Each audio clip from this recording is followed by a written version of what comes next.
Hello viewers, welcome to WB exam guide.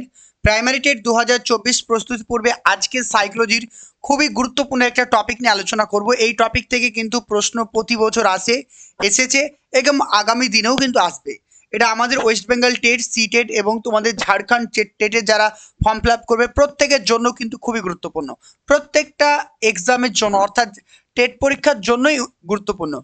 আজকে যে টপিকটা আলোচনা করব তোমরা অন স্ক্রিন দেখতে পাচ্ছ। আজকের টপিকটা থাকছে আমাদের শিখন, যেটাকে আমরা বলি লার্নিং।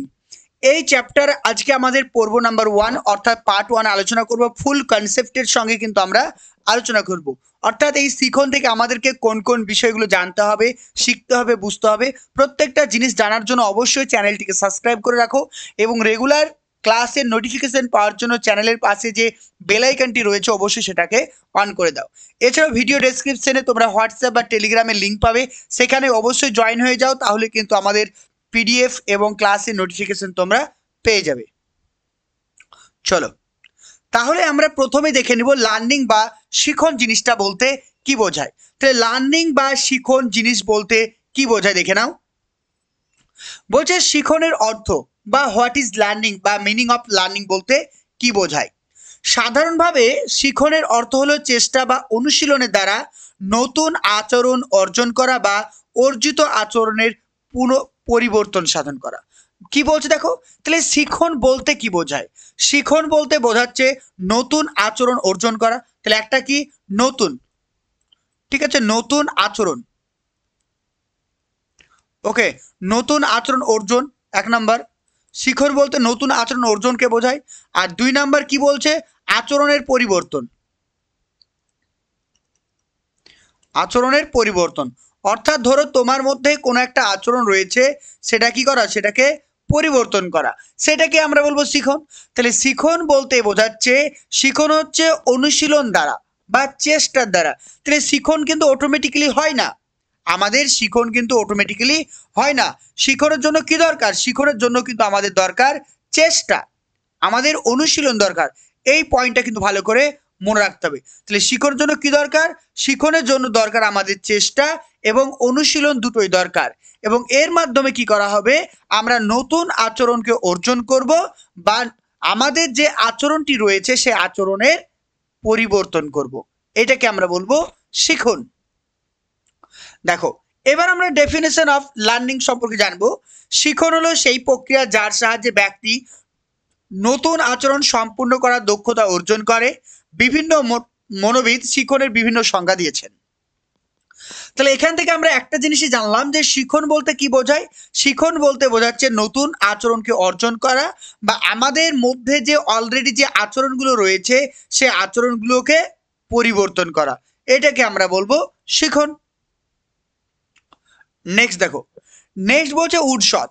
উৎসত কি বলছে দেখো, উৎসত বলছেন যে শিখন বলতে সেই ধরনের সক্রিয়তাকে বলেছেন যা ব্যক্তির আচরণের পরিবর্তন আনে এবং ব্যক্তির পূর্ববর্তী আচরণ ও অভিজ্ঞতার পরিবর্তন ঘটায়। Very important.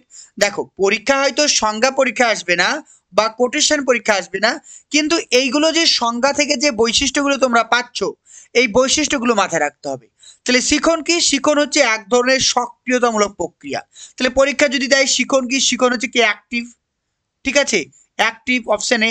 Option number B দিল ধরো প্যাসিভ, তাহলে কি হবে আনসার, তাহলে অবশ্যই অ্যাক্টিভ। তাহলে শিখন কি, শিখন হচ্ছে এক ধরনের অ্যাক্টিভ প্রসেস বা অ্যাক্টিভ প্রক্রিয়া যেটা আমাদের আচরণের পরিবর্তন করতে সাহায্য করে। আর এই আচরণের পরিবর্তনটা কেমন হবে, পার্মানেন্ট। কেমন হবে, আচরণের পরিবর্তন হবে অবশ্যই পার্মানেন্ট। এটা কিন্তু মাথায় রেখো, নট টেম্পোরারি, পার্মানেন্ট আচরণের পরিবর্তন হতে হবে তবেই শিখন। ধরো আমি তোমাকে একটা প্রশ্ন বললাম, আমি তোমাকে বললাম যে ধরো একটা বললাম যে পানিপথের প্রথম যুদ্ধ কবে হয়, আমি তোমাকে শিখিয়ে দিলাম 1526। তুমি বাড়ি গিয়ে ভুলে গেছো পানিপথের যুদ্ধ কবে হয়, তুমি বাড়ি গিয়ে ভুলে গেছো, তাহলে কি তোমার শিখন হয়েছে, একদম হয়নি।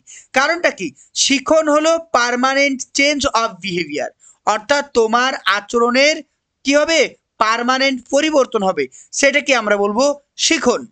শুধুমাত্র নতুন আচরণ অর্জন করাকে আমরা শিখন বলবো না, আমাদের মধ্যে যে পূর্ব জ্ঞান বা পূর্ব আচরণ রয়েছে সেগুলোর পরিবর্তন বা মডিফিকেশন, সেইগুলোকে আমরা কি বলবো, শিখন বলবো। নেক্সট দেখো মনোবিদ ড্রিভার কি বলছেন। মনোবিদ ড্রিভার বলেন ফলাফলের অভিজ্ঞতার ভিত্তিতে আচরণের পরিবর্তন। তাহলে মেনলি আমরা একটা জিনিসই জানলাম যে আচরণের পরিবর্তনকেই বলা হয় শিখন। মনোবিদ ক্রো অ্যান্ড ক্রো কি বলছে দেখো। মনোবিদ ক্রো অ্যান্ড ক্রোর মতে শিখন হলো অভ্যাস, মনোভাব গঠন এবং জ্ঞান অর্জনের একটি প্রক্রিয়া। এই সংজ্ঞাটা একটু মনে রেখো, ঠিক আছে? এটা একটা ইম্পর্টেন্ট সংজ্ঞা, এটা মাথায় রেখো। ক্লিয়ার? তাহলে মনোবিদ ক্রো অ্যান্ড ক্রো হলো কি অভ্যাস, মনোভাব গঠন এবং জ্ঞান অর্জনের প্রক্রিয়া। তাহলে মনোভাব কি শিখন হচ্ছে কি অভ্যাস, মনোভাব গঠন এবং জ্ঞান অর্জনের একটি প্রক্রিয়া। তাহলে আমরা নলেজ গ্যাদার করি বা আমরা যে নলেজ গেইন করি কিসের মাধ্যমে? অবশ্যই লার্নিং। তাহলে তোমরা এখন আমার ক্লাসটা করছো, যদি ক্লাসটা করো অবশ্যই জ্ঞান অর্জন হচ্ছে, যদি ক্লাসটা না করো জ্ঞান কি অর্জন হবে? তাহলে শিখলেই আমরা কিন্তু জ্ঞান অর্জন করব। এছাড়াও কি হবে? আমাদের মনোভাবের পরিবর্তন হবে। অর্থাৎ একজন শিক্ষিত মানুষের যে মনোভাব এবং অশিক্ষিত মানুষের যে মনোভাব তার তো কিন্তু পার্থক্য রয়েছে। এছাড়াও কি করে? আমাদের শিখন কিন্তু সু অভ্যাস গড়ে তোলে। মাথায় রাখতে হবে কি সু অভ্যাস। অভ্যাস দুই রকম, একটা কু অভ্যাস একটা সু অভ্যাস, কিন্তু মাথায় রাখতে হবে সু অভ্যাস। তাহলে শিখন আমাদের কি করছে? সু অভ্যাস গড়ে তুলছে, এটাকে আমরা কি বলবো? শিখন। নেক্সট দেখো, নেক্সট আবার বলছে সংক্ষেপে শিখন হলো এমন এক ধরনের বিকাশের প্রক্রিয়া যা ব্যক্তির আত্মসক্রিয়তা বাড়িয়ে তোলে এবং আচরণের পরিবর্তন ঘটায়। তাহলে শিখন কি করে? শিখন আমাদের সেলফ কনফিডেন্সকে গ্রো করে। এই পয়েন্টে মাথায় রেখো। তাহলে শিখন কি করে? শিখন আমাদের সেলফ কনফিডেন্স। তাহলে একটা কথা মাথায় রাখো, তুমি যত ক্লাস করবে মানে যত পড়াশোনা করবে তত তোমার জ্ঞান অর্জন হবে, আর যত বেশি জ্ঞান অর্জন হবে তোমার সেলফ কনফিডেন্স গ্রো করবে। তাই তো? তোমার সেলফ কনফিডেন্স গ্রো করবে, তোমার মনে মনে ভাববে যে আমি সামনে 2024-এর প্রাইমারি টেটটা কোয়ালিফাই করব। কারণটা কি? তোমার মধ্যে যথেষ্ট পরিমাণে নলেজ গ্যাদার হয়েছে, তোমার মধ্যে যথেষ্ট পরিমাণে জ্ঞান অর্জিত হয়েছে, তাই তোমার মধ্যে কিন্তু আত্মসক্রিয়তা বৃদ্ধি পাচ্ছে। এছাড়াও কি হচ্ছে? আচরণের পরিবর্তন ঘটছে, এটাই মেন কথা। তারপর চলে আসি আমরা, দেখো বলছে মনোবিদ কোলেসনিক কি বলছে। মনোবিদ কোলেসনিক বলছেন জন্মগত সম্ভাবনাগুলি স্বাভাবিকভাবে প্রস্ফুটিত হওয়ার ফলে শিশুর আচরণের গুণগত এবং পরিমাণগত পরিবর্তনের প্রক্রিয়া হলো শিখন। তাহলে এখান থেকে একটা ভেরি ভেরি ইম্পর্টেন্ট। তাহলে আমরা জানি বিকাশ কি, বলো তো বিকাশ কি? বলো। বিকাশ হচ্ছে গুণগত ও পরিমাণগত, তাই তো? বৃদ্ধি কি? আমরা জানি বৃদ্ধি হচ্ছে শুধুমাত্র পরিমাণগত, তাই তো? তাহলে আরেকটা জিনিস আমরা জানবো, বৃদ্ধি জানলাম, এবার আমরা জানবো কি পরিণমন। পরিণমনটা কি? দেখো পরিণমন কি? পরিণমন হচ্ছে কি গুণগত ও পরিমাণগত। ওকে। আবার দেখো শিখন কি? শিখন হচ্ছে কি? শিখন হচ্ছে আমাদের গুণগত ও পরিমাণগত। তাহলে একমাত্র বৃদ্ধি ছাড়া সব কিছুই কিন্তু আমাদের গুণগত এবং পরিমাণগত। ক্লিয়ার?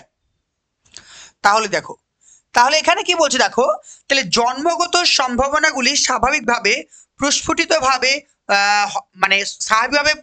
হওয়ার ফলে শিশুর আচরণের গুণগত পরিমাণগত পরিবর্তনকে বলা হয় কি বলা হয়? এটাও আমরা বলবো শিখন এবং পরিণমন। একটা জিনিস মাথায় রাখো, পরিণমন কি? পরিণমন হচ্ছে একটা গুণগত এবং পরিমাণগত প্রক্রিয়া, আবার শিখনও কিন্তু গুণগত পরিমাণগত প্রক্রিয়া। আবার দেখো মনোবিদ বার্নার্ড বলেছেন কি? দেখো maturation is biological where's learning is a psychological. খুবই গুরুত্বপূর্ণ। তাহলে পরিণমনটা কি? পরিণমন হলো এক ধরনের জৈবিক, যেটা আমরা বংশগতভাবে পেয়ে থাকি।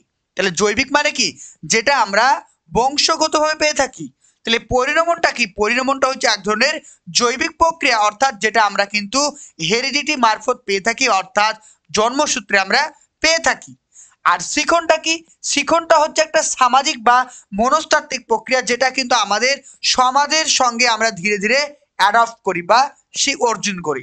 তাহলে এখানে জানলাম যে পরিণমন কি? পরিণমন হচ্ছে আমাদের একটা মানে জৈবিক প্রক্রিয়া, আর শিখন হচ্ছে মনস্তাত্ত্বিক বা সামাজিক বা অর্জিত প্রক্রিয়া। এই কথাটা ভালো করে মনে রেখো। নেক্সট দেখো, নেক্সট বলছে ধারণার দিক থেকে শিখন ও পরিণমনের মধ্যে পার্থক্য থাকলেও কার্যকারিতার দিক থেকে উভয়ের মধ্যে একটা সম্পর্ক। আমরা জানি যে শিখন এবং পরিণমন জিনিসটা কিন্তু আলাদা। এরা কিন্তু আলাদা হলেও কিন্তু একে অপরের ওপরে কিন্তু নির্ভরশীল, অর্থাৎ একে অপরকে কিন্তু সাহায্য করে। এই কথাটা কিন্তু মাথায় রাখো। তাহলে শিখন এবং পরিণমন দুটো আলাদা জিনিস হলেও এদের মধ্যে পার্থক্য থাকলেও এরা কিন্তু একে অপরের মধ্যে সম্পর্কশীল, বা এরা কিন্তু একে অপর থেকে স্বাধীন নয়, তারা একে অপরের সঙ্গে সম্পর্কযুক্ত। নির্দিষ্ট মাত্রায় পরিণমন না হলে অনুশীলন বা প্রশিক্ষণ কার্যকরী হয় না। ধরো একটা ক্লাস 3 বাচ্চা, বাচ্চার বয়স কত বলো? একটা ক্লাস 3 বাচ্চার বয়স 8 থেকে 9 বছর, তাই তো? ওই বাচ্চাটাকে যদি আমি 12 থেকে 15 বছরের ক্লাসের, যদি একটা বাচ্চার যখন 12 থেকে 15 বছর হবে সেই ক্লাসের অঙ্ক যদি আমি 8 থেকে 9 বছরের বাচ্চাকে দিই, তাহলে কি সে কি শিখতে পারবে? বলো, পারবে কি? একদম পারবে না। তাহলে পরিণমন যদি সঠিকভাবে না হয় তাহলে কিন্তু শিখন হবে না। কি বললাম? তাহলে একটা বাচ্চার যদি সঠিক পরিমাণে পরিণমন না হয় তাহলে কিন্তু তার কিন্তু যথাযথভাবে শিখন সম্পন্ন হবে না। অর্থাৎ শিখন সর্বদা পরিণমনের ওপর নির্ভরশীল। কি বললাম? এই কথাটা মাথায় রাখো। তাহলে লার্নিং বা শিখন, তাহলে শিখন কি? শিখন ডিপেন্ডেন্ট বা নির্ভরশীল। শিখন হচ্ছে কি? নির্ভরশীল। কার উপর নির্ভরশীল? সেটা হচ্ছে কি? পরিণমন। মাথায় থাকবে। তাহলে শিখন পরিণমনের উপর নির্ভরশীল, কিন্তু পরিণমন শিখনের উপর নির্ভরশীল নয়। ওকে? তাহলে পরিণমন কিন্তু শিখনের উপর নির্ভরশীল নয়, কিন্তু শিখন পরিণমনের উপর নির্ভরশীল। মানে আমি তোমার উপর নির্ভরশীল কিন্তু তুমি আমার উপর নয়, এই কথাটা এটা বলতে চাইছে। তার মানে এখানে জানলাম যে শিখন হতে গেলে কিন্তু তোমার যথাযথ পরিণমন হতে হবে, কিন্তু তোমার শিখন না থাকলেও পরিণমন কিন্তু তোমার অটোমেটিক্যালি হয়ে যাবে। কারণ পরিণমনটা কি? পরিণমন হচ্ছে একটা অটোমেটিক প্রসেস। কি বলছে? অটোমেটিক। পরিণমন কি? পরিণমন হচ্ছে এক ধরনের অটোমেটিক প্রসেস। এই কথাটা ভালো করে মাথায় রেখো। দেখো তারপরে কি বলছে, দেখো শিশুর মধ্যে যখন উপযুক্ত পরিণমন ঘটবে তখন তাকে শিক্ষাদান বা প্রশিক্ষণ দেওয়া উচিত। অর্থাৎ পরিণমনকে শিখনের প্রস্তুতি হিসাবে ধরে নেওয়া হয়। যেটা আমি তোমাকে বললাম যে পরিণমন যদি যথাযথভাবে না হয় তাহলে কিন্তু আমার শিখন কিন্তু ভালোভাবে হবে না। তাই শিখন হতে গেলে অবশ্যই আমার কিন্তু পরিণমনের দরকার। ওকে? এবার নেক্সট দেখো নির্মিতিবাদ বা কনস্ট্রাকটিভিস্ট বা যারা নির্মিতিবাদ তাদের মতে শিখন বলতে কি বোঝায়, বিশেষ করে ব্যক্তিগত নির্মিতিবাদ বা পিয়াজে। তাহলে পিয়াজে কি বলছে দেখো, পিয়াজের মতে বা নির্মিতিবাদের মতে শিখন হলো জ্ঞান নির্মাণের একটি প্রক্রিয়া। তাহলে শিখন কি? শিখন হচ্ছে এক ধরনের জ্ঞান নির্মাণের একটি প্রক্রিয়া। বোঝা গেল? তাহলে শিখন কি? শিখন হচ্ছে এক ধরনের জ্ঞান নির্মাণের প্রক্রিয়া। তাহলে পিয়াজে কি বলছেন? পিয়াজে বলছেন শিশুরা হচ্ছে সক্রিয়, শিশুরা হচ্ছে অ্যাক্টিভ। শিশুরা কি? শিশুরা হচ্ছে অ্যাক্টিভ সায়েন্টিস্ট। তাহলে পিয়াজে কি বলছেন? পিয়াজে বলছেন যা চিলড্রেন, ঠিক আছে, চিলড্রেন আর হচ্ছে কি অ্যাক্টিভ সায়েন্টিস্ট, ঠিক আছে। তাই চিলড্রেন কি? চিলড্রেন হচ্ছে এক ধরনের অ্যাক্টিভ সায়েন্টিস্ট যারা সক্রিয়ভাবে বা অ্যাক্টিভলি তারা কি করে? সারা বিশ্ব জগৎ সম্পর্কে জ্ঞান অর্জন করে। তাহলে নির্মিতিবাদ বলতে কি বোঝায়? তাহলে পিয়াজে বলছেন যে শিশুরা সক্রিয়ভাবে তাদের পূর্ব জ্ঞান বা পূর্ব অভিজ্ঞতার ভিত্তিতে, আমি যে কথাগুলো বলছি সেই কথাগুলো প্রত্যেকটা নোট করবে, প্রত্যেকটা মাইন্ডে সেট আপ করো, কারণ যে কথাগুলো বলছি কথাগুলো থেকেই প্রশ্ন আসে। একটা কথা মাথায় রাখো, সবকিছু পিডিএফ এ লেখা থাকে না। কথা যেগুলো বলছি সেই কথাগুলো বারবার শুনবে। ক্লাসটা একবার নয়, দুবার নয়, তিনবার অন্তত দেখো। তাহলে নির্মিতিবাদের মধ্যে পিয়াজে কি বলছেন? আমরা জানি পিয়াজেকে কি বলা হয়? ব্যক্তিগত নির্মিতিবাদ। তাহলে পিয়াজে বলছেন যে শিশুরা হচ্ছে অ্যাক্টিভ বা সক্রিয়, মানে বৈজ্ঞানিক। শিশুদেরকে বৈজ্ঞানিক কে বলেছেন? পিয়াজে বলেছেন। তাহলে শিশুরা হচ্ছে অ্যাক্টিভ সায়েন্টিস্ট বা সক্রিয় বৈজ্ঞানিক যারা পূর্ব জ্ঞান বা পূর্ব অভিজ্ঞতার উপরে ভিত্তি করে সারা বিশ্ব জগৎ সম্পর্কে সক্রিয়ভাবে জ্ঞান অর্জন করে। আর এই জ্ঞান অর্জনের প্রক্রিয়াকে কি বলছেন? শিখন। জিনিসটা ক্লিয়ার? আবার আমরা দেখব সোশ্যাল কনস্ট্রাকটিভিস্ট, মানে সামাজিক নির্মিতিবাদ। তাহলে সামাজিক নির্মিতিবাদের জনক কাকে বলা হয়? আমরা প্রত্যেকে জানি যে সামাজিক নির্মিতিবাদের জনক বলা হয় কাকে? ভাইগটস্কিকে। ওকে, তাহলে সামাজিক নির্মিতিবাদের জনক বলা হয় কাকে? ভাইগটস্কিকে। তাহলে সোশ্যাল কনস্ট্রাকটিভিস্ট এর মতে শিখন হলো জ্ঞান নির্মাণের একটি সামাজিক প্রক্রিয়া। এখানে ভাইগটস্কি কি বলছেন? এখানে ভাইগটস্কি বলছেন যে চিলড্রেন্সরা কি একটা ফিলোসোফার, অর্থাৎ শিশুরা হলো দার্শনিক। বোঝা গেল? শিশুরা হচ্ছে কি? শিশুরা হচ্ছে এক ধরনের দার্শনিক। শিশুরা হচ্ছে এক ধরনের দার্শনিক। একটা কথা মাথায় রাখবে, এখানে পিয়াজে বলেছেন শিশুরা হচ্ছে সায়েন্টিস্ট, আর ভাইগটস্কি বলছেন শিশুরা হচ্ছে এক ধরনের দার্শনিক বা ফিলোসোফার। তারা কি করছে? সমাজের যে মানুষ রয়েছে বা শিক্ষক, শ্রেণীকক্ষ, তারপর শিক্ষার্থী বা বন্ধু বান্ধবীদের সঙ্গে আলাপ আলোচনার মাধ্যমে তারা জ্ঞান অর্জন করছে। এখানেও কিন্তু তার পূর্ব অভিজ্ঞতার উপরে প্রায়োরিটি দিচ্ছে। ভাইগটস্কিও তার বাচ্চাদের পূর্ব অভিজ্ঞতার উপর প্রায়োরিটি দিচ্ছে, কিন্তু তার পূর্ব অভিজ্ঞতা ছাড়াও এখানে সমাজের সঙ্গে কিন্তু সে প্রায়োরিটি দিচ্ছে। অর্থাৎ শিশুরা এখানে সমাজের মানুষের সঙ্গে আলাপ আলোচনার মাধ্যমে জ্ঞান অর্জন করে, আর এই জ্ঞান অর্জনের প্রক্রিয়া, সামাজিক প্রক্রিয়াটাকে কি বলা হয়? শিখন। ক্লিয়ার সবার? তো তোমরা যারা প্রাইমারি টেট 2024-এর জন্য প্রস্তুতি নিতে চাইছো, তোমাদের প্রত্যেকটা সাবজেক্টে কনসেপচুয়াল একদম নলেজ গ্যাদার করার জন্য বা প্রত্যেকটা সাবজেক্টের টপিক ওয়াইজ লাইভ ক্লাস করার জন্য আমাদের ব্যাচে অ্যাডমিশন নিয়ে নাও, আমাদের নিউ ব্যাচ। সেখানে তোমরা অ্যাডমিশন হওয়ার জন্য এখানে যে আমাদের কন্ট্যাক্ট নাম্বারটা দেখতে পাচ্ছ 9647300217, আমাদের খুব শীঘ্রই নিউ ব্যাচ স্টার্ট হয়েছে বা স্টার্ট করবো আর একটা নিউ ব্যাচ। তো তোমরা কিন্তু যারা আমাদের নতুন ব্যাচে অ্যাডমিশন নিতে চাইছো 9647300217 নাম্বারটি নোট করো, 9647300217 এই নাম্বারটিতে কন্ট্যাক্ট করবে। এখানে আমাদের রেগুলার ক্লাসের টাইম 8:30 এখানে previous year question, all subject analysis, topic wise class, live class, recording class পেয়ে যাচ্ছ তোমরা, মক টেস্ট পেয়ে যাচ্ছ, ক্লাস নোটস সমস্ত কিছু তোমরা কিন্তু পেয়ে যাচ্ছ। তো তোমরা যারা ক্লাসের জন্য অ্যাডমিশন নিতে চাইছো, এখানে যে আমাদের নাম্বারটি দেখতে পাচ্ছ 9647300217, এখন বর্তমানে আমাদের 3টে কোর্স চালু আছে। 3টে কোর্স তোমরা নিতে পারো। নাম্বার 1 হচ্ছে কি নোটস তোমরা শুধুমাত্র পারচেস করতে পারো। 2 নাম্বার রয়েছে কি শুধুমাত্র মক টেস্টও তোমরা নিতে পারো। 3 নাম্বার রয়েছে কি ওয়াল কোর্স। ঠিক আছে, ওয়াল কোর্স মানে এখানে ক্লাস, মক টেস্ট, নোটস সব কিছু পেয়ে যাবে। বিশদ বিবরণের জন্য তোমরা কন্ট্যাক্ট করো 9647300217। চলো এবার আমরা যেটা জানবো সেটা যে কি বার্নার্ড কি বলছে দেখো।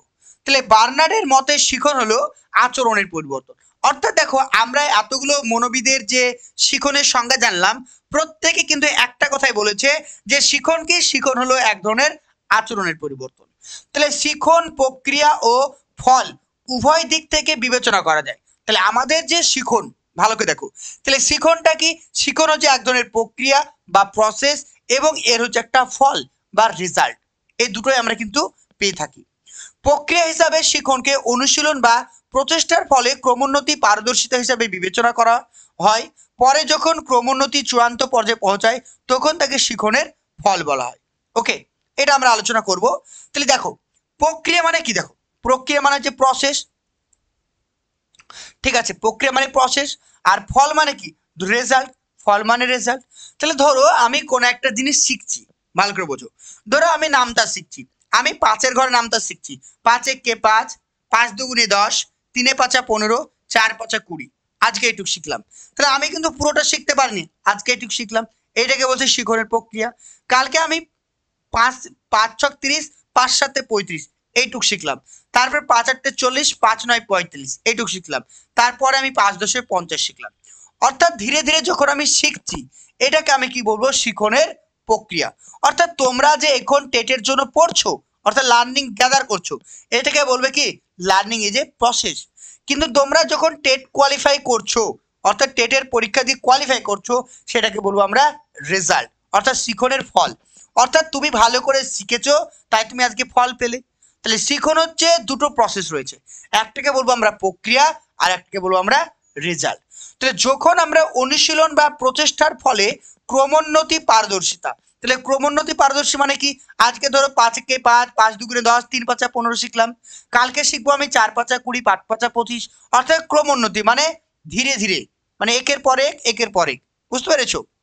যখন ক্রমোন্নতি চূড়ান্ত পর্যায়ে, এই যে আমি একটার পর একটা একটার পর একটা একটার পর একটা শিখছি, তারপর যখন চূড়ান্ত পর্যায়ে চলে যাচ্ছি মানে 10 পর্যন্ত আমরা যখন শিখে ফেলছি, তখন তাকে আমরা কি বলবো? শিখরের ফল। বোঝা গেল? একটি উদাহরণের সাহায্যে বিষয়টিকে আরো স্পষ্ট করে বলা যেতে পারে। ধরা যাক একজন শিক্ষার্থীকে 8-এর ঘরে নামতা লিখতে বলা হলো এবং বলা হলো প্রতিবার অনুশীলনের পরে শিক্ষার্থী যা শিখবে তা যেন লিখে রাখে। এই যে আমি লিখলাম যে 8 একে 8, 8 দুগুণে 16, 3 8 24 লিখলো। আবার কালকে শিখলো 4 8 32, 5 8 5 8 40 এই পর্যন্ত লিখলো। অর্থাৎ এইভাবে যখন শিক্ষার্থী লিখতেই থাকে, অর্থাৎ প্রতিবার অনুশীলনের পরে শিক্ষার্থী শিখবে এবং তা লিখে রাখে। শিক্ষার্থী নির্দেশ অনুযায়ী 8-এর নামটা লিখতে শুরু করলো এবং প্রতিবার অনুশীলনের ফলে যেটুক শিখেছে তা লিখে রেখেছে। এটি হচ্ছে পারদর্শিতার ক্রমোন্নতি। অর্থাৎ আজকে 8 একে 8, 8 দুগুণে 16, 3 8 24 এভাবে লিখে রাখছে। বোঝা গেল? এটাকে বলছে পারদর্শিতার ক্রমোন্নতি। এইভাবে কয়েকবার অনুশীলনের পর শিক্ষার্থী যখন নির্ভুলভাবে 8-এর নামটা লিখতে সক্ষম হয়েছে, অর্থাৎ পুরো 8-এর ঘরের নামটা লিখতে সক্ষম হয়েছে, অর্থাৎ অনুশীলনের ফলে শিখন সম্পন্ন হয়েছে বা 8-এর ঘরের নামটা শিখেছে, তখন আমরা কি বলবো? এখানে অনুশীলন হলো শিখনের একটি প্রক্রিয়া এবং 8-এর ঘরের নামটা লেখা হলো কি? শিখনের একটি আউটকাম বা রেজাল্ট বা ফল। বোঝা গেল? তাই শিখন হলো একটি প্রক্রিয়া এবং ফল। তাহলে মাথা থাকবে। তাহলে শিখন কি? যদি পরীক্ষায় প্রশ্ন আসে লার্নিংটা কি, পরীক্ষায় এরকম প্রশ্ন দিল অপশনে যে লার্নিং ইজ এ কি দিল? ধরো প্রসেস। অপশন বি দিল আউটকাম। অপশন সি দিল ধরো বোথ। অপশন ডি দিল নান। তাহলে কি হবে আনসার? অবশ্যই বোথ। ক্লিয়ার? তাহলে এখানে কিন্তু আমাদের বোথ হবে আনসার। এই ছোট ছোট জিনিসগুলো ভালো করে মাথায় রাখতে হবে, না হলে কিন্তু কনসেপ্ট ক্লিয়ার হবে না। বোঝা গেল? শুধু পিডিএফ পড়ে যাব, নোটস পড়ে যাব বা এমসিকিউ প্র্যাকটিস করবো বললে হবে না। একটা কথা মাথায় রেখো। তারপর নেক্সট দেখো, নেক্সট বলছে প্রক্রিয়া হিসাবে শিখন হচ্ছে কি? একটা স্বাধীন চলক। তাহলে একটা কথা মাথায় রেখো কি যে কি শিখন, এই শিখনটা কি? শিখন হচ্ছে কি যে প্রক্রিয়া হিসাবে শিখন হলো এক ধরনের ইন্ডিপেন্ডেন্ট ভেরিয়েবল, যেখানে শিখনের ফল এটা হচ্ছে কি নির্ভরশীল চলক, অর্থাৎ ডিপেন্ডেন্ট ভেরিয়েবল। এটা কিন্তু মাথায় রেখো। তাহলে কি বলছে? লার্নিং কি? লার্নিং হচ্ছে এক ধরনের ইন্ডিপেন্ডেন্ট ভেরিয়েবল, মানে এটা হচ্ছে স্বাধীন। আর শিখনের ফলটা কি? শিখনের ফল হচ্ছে এই শিখনের উপর নির্ভরশীল, তাই এটাকে আমরা কি বলবো? ডিপেন্ডেন্ট ভেরিয়েবল বা নির্ভরশীল চলক। নেক্সট পয়েন্ট বলছে শিখন হলো সর্বজনীন এবং নিরবিচ্ছিন্ন। তাহলে নিরবিচ্ছিন্ন কেন বলা হয়? নিরবিচ্ছিন্ন এই জন্যই বলা হয় যে একটা শিশু জন্মগ্রহণ করার পর মৃত্যু পর্যন্ত কিন্তু সে লার্নিং করে। সেটা হতে পারে তার ফর্মাল লার্নিং বা ইনফর্মাল লার্নিং বা তার নন ফর্মাল লার্নিং। আমরা ফর্মাল লার্নিং মানে প্রথাগত, অপ্রথাগত, প্রথা বহির্ভূত, এগুলো আমরা পরে জানবো। ঠিক আছে? তাহলে এখানে আমরা জানলাম যে শিখনটা কি? শিখন হচ্ছে এক ধরনের নিরবিচ্ছিন্ন প্রক্রিয়া, অর্থাৎ একটা শিশু জন্ম থেকে মৃত্যু পর্যন্ত কিছু না কিছু শেখে। আর শিখন শুধুমাত্র যে মানুষের মধ্যে সীমাবদ্ধ এমনটা নয়। তাহলে শিখন হচ্ছে সমস্ত প্রাণীর মধ্যেই কিন্তু সীমাবদ্ধ। এটা মানুষ হতে পারে বা বিভিন্ন পশু বা বিভিন্ন জানোয়ারও হতে পারে।